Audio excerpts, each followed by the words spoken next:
Good evening mga idol. Good evening everyone. Welcome again to my new vlog. Ngayon tayo ay magluluto ng Gigi hapunan. Kasama na yung baon natin bukas. May 4 na piraso tayong galunggong. Ito ay ating ipiprito mga idol.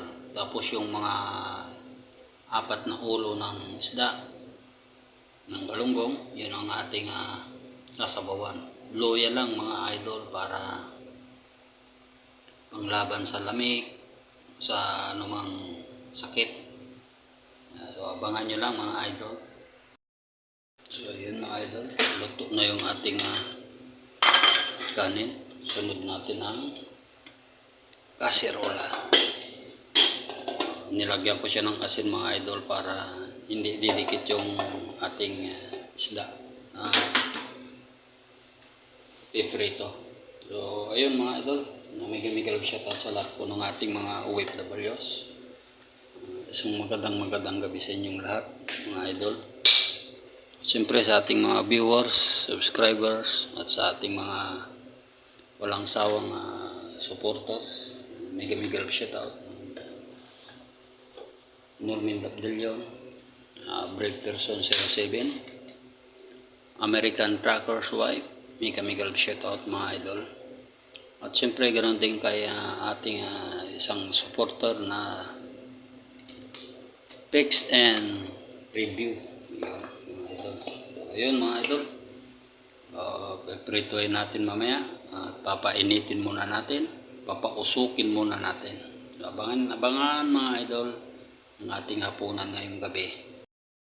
Umuusok ng ating kaserola.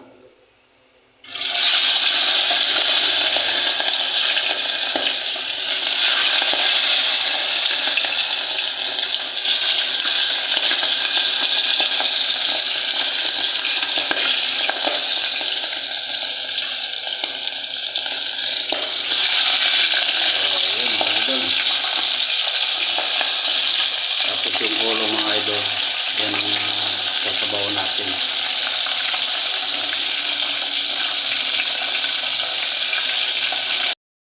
Mga idol, luto na mga idol ating preto. Baon bukas, pananghalian, almusal, yan. Yan mga idol. Ganun talaga pagka ganitong baha. Yan. So ayun mga idol, susunod na natin yung sabawan nating ulo. Idol, sunod na ng ating ulo. Sasabawan natin yung 3 piraso.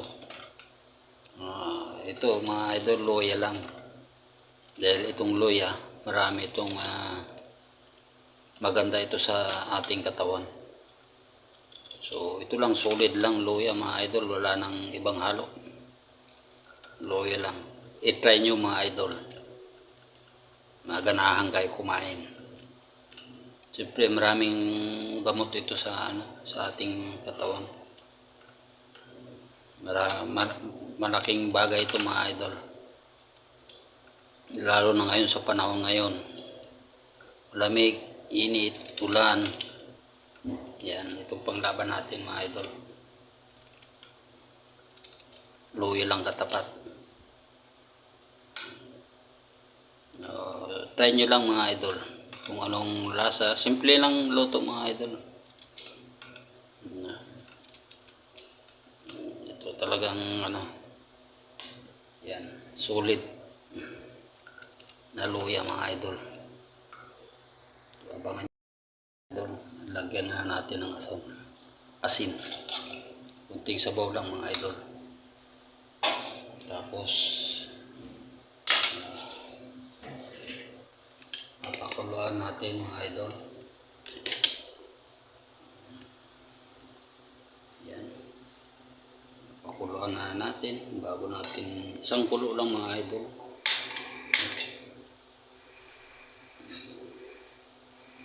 Bago natin ilagay yung isda. Ayan. Pure na luya mga idol. Diba? Tapos yan, 3 ulo. Ayun mga idol. Kumulo na ating luya. Lalagyan na natin yung 3 ulo. Yan. Yan ang hapunan natin ngayon mga idol. O, diba? Yan ang hapunan natin. Tikman muna natin kung tama na yung timpla.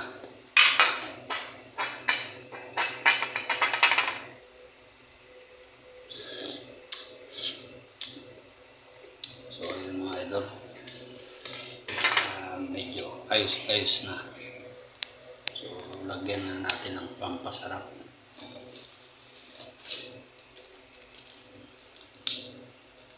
Lagyan natin pampasarap mga idol.